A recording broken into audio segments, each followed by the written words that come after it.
लोकप्रतिनिधी म्हणून या शहराचा खासदार म्हणून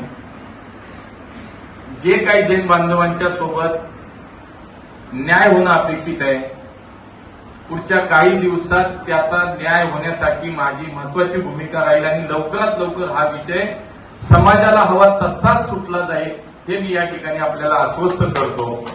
कुठल्याही प्रकारे आपल्याला आपल्या हक्कासाठी न्यायासाठी भांडावं लागणार नाही, आपल्याला कुठल्याही प्रकारचं त्रास होणार नाही हे या ठिकाणी मी खात्रीलायक आपल्याला सांगतो।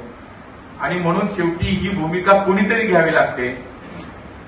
हा उशीर यासाठी झाला की त्याच्यामध्ये माझंच नाव घेतलं गेल्यामुळं कदाचित त्याला उशीर झाला की मी कधी भूमिका घ्यावी, पण सातत्याने आपल्या सगळ्या लोकांशी मी संपर्कात होतो।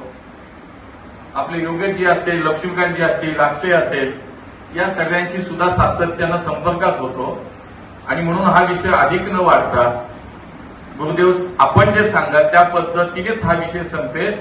तो पुढच्या काही दिवसाच्या आत म्हणजे आपल्याला जे आपण घोषित केले पुढचं आपण जो अन्नत्याग करण्याचा जो निर्णय घेतलाय, मी आपल्याला या ठिकाणी सांगतो ती वेळ येणार नाही, त्याच्या आतमध्येच हा सगळा विषय संपेल, आपल्याला हवा तसा संपेल एवढंच या निमित्तानं आपल्याला मी आश्वस्त करतो। आणि आपण आज क्या कहेंगे यहाँ पे खासदार मुरलीधर मोहन आए थे, क्या चर्चा हुई, उस चर्चा से आप सहमत हैं? यहाँ के लोक प्रतिनिधि मुरलीधर मोहन यहाँ पे आए थे। जैन धर्म का सबसे ज्वलंत विषय पुणे में चल रहा है, तो हम लोगों ने सभी यहाँ के जो प्रशासक हैं इन सबको आह्वान किया था। तो आज उसी कड़ी में मुरलीधर मोहन जी यहाँ पे आए थे, तो उन्होंने सभी अपने गुरुदेव जी के सामने और समाज के सामने हमें आश्वासन दिया है कि 1 तारीख से पहले हमें ये सारा जो विषय चल रहा है उस पर हमारे अनुसार उस समाज के अनुसार न्याय करके देंगे।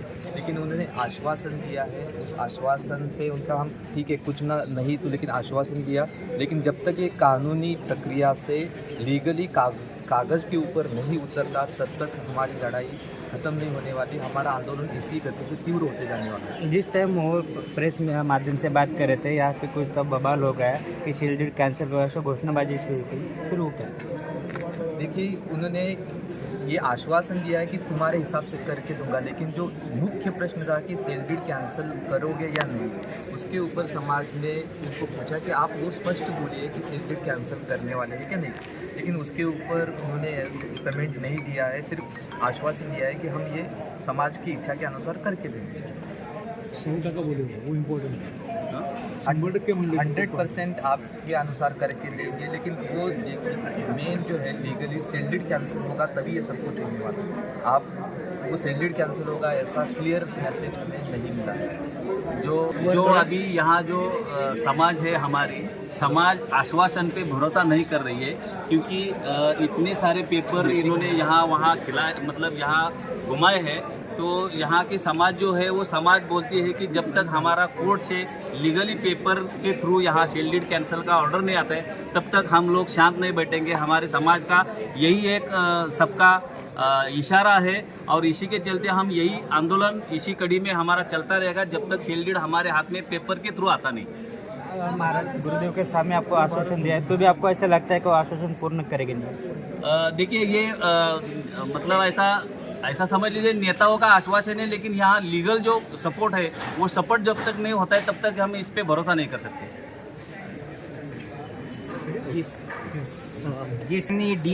जिस स्पीड से प्रशासन ने डील कंप्लीट कराई, जो भी इनको सपोर्ट किया है बिल्डर्स को या जो भी चीज़ें हुई है उसी स्पीड से कॉरपोरेशन ने जिस हिसाब से फास्ट प्लान किया उसी हिसाब से इस डील को भी उन्होंने उसी स्पीड से कैंसिल करना चाहिए।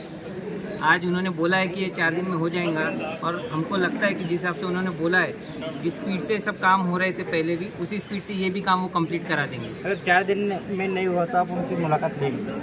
बिल्कुल, उन्होंने आश्वासन दिया है और अगर 4 दिन के बाद नहीं होता है तो शायद वो भी आकर यहाँ पे अनशन पे बैठेंगे गुरुदेव के साथ 1 तारीख से।